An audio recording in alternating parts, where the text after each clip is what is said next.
Hi everyone, Alex here, trainer at JCC Fitness. What I wanted to go over today was a wonderful body weight circuit that you can do from home. Each exercise is going to be 45 seconds and we're going to shoot for 3 total rounds. So what I'm going to do today is take you through each exercise, demonstrate them, and tell you what to look for to further maximize this workout. The first exercise I'm going to demonstrate for our circuit is a body weight squat. Our feet position, which we want somewhere between shoulder and hip distance apart. The next thing I want to make sure of is on my way down, my knee does not go forward in front of my toe.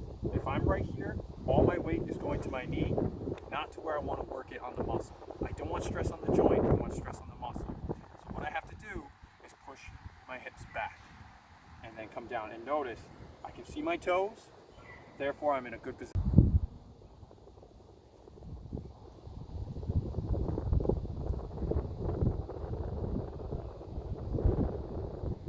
The next exercise in our circuit is an alternating back lunge.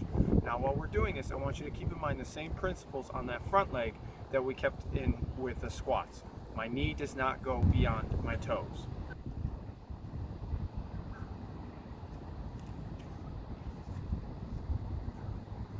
Something I want you to remember with this one is we do not want to take too far of a step back. We'll start to feel a slight stretch in the groin area.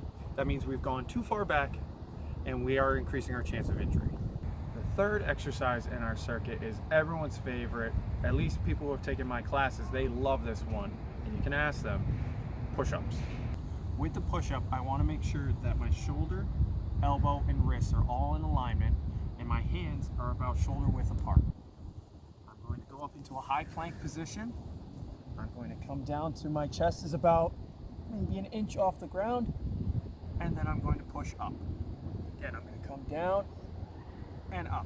I do not want my hands too far out in front of me, and I do not want my hands too far behind my shoulders. We want that nice, strong tower of power. From the push-up position, we're going to go right into a straight plank for 45 seconds.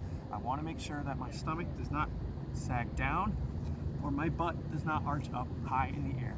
I want a nice flat tabletop where someone can come along and put a water bottle on you and it's not going anywhere. We're going to give that upper body a little bit of a rest right now, and now we're going to focus on getting our heart rate up with some good old-fashioned high knees. What I'm going to do is my feet, I'm going to stand up nice and tall, and I'm going to try and get those knees up to at least waist height, and I'm going to go 45 seconds. You don't stop until that clock runs out. Next exercise is going to be a little bit funky. We're going to try and work the biceps and the shoulders. So what I'm going to try and do is I'm going to hold my hands out in front of me right here. I'm going to squeeze my biceps as tight as I can. And I'm going to raise my arms up in front and then back down.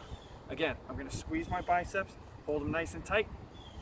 And I'm going to lift up and I'm going to come down. And it should feel like you've got a pretty set of heavy dumbbells in front of you. We're doing a little isometric hold. It's a great way to tone up the body without having any dumbbells handy.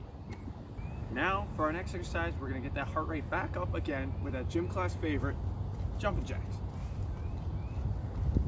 Nice steady pace. Again, 45 seconds total. For our last exercise in our circuit, we're going to find a nice flat surface. I'm going to bring my hands on about shoulder width apart. I'm going to make sure my body is as close as I can get without actually touching the surface. For a beginner stance, knees can be bent. For those of you who are more advanced, straight leg onto the heels. And we're going to go down into a dip and come back up. Down into a dip and come back up.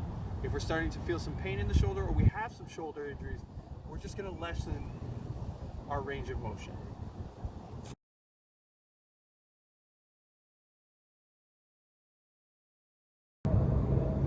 No, I'm not lying on the ground because that workout was so hard. I'm lying on the ground because now we have our core finisher. We're going to start with some crunches. I'm going to come up partial rep. I'm going to try and drop my belly button down into my spine so I can fully engage my abdominals. And then I'm going to come back down. Be careful not to come up into a full sit-up because then we're really working hip flexors. We're not working as much core as we will think we are. So we're going to go down and up into a partial rep. With these core finishers, we are going to hold for 1 minute in position. So I have 1 minute of crunches before for my next exercise. After those crunches, we're going to go into a bicycle crunch. I'm going to bring my right elbow to my left knee, my left elbow to my right knee, and I'm going to rotate as such. For our last core finisher, we're going to go with leg lifts. What I like to do with the leg lift is I like to take my hands And I'll put them at the base of my spine.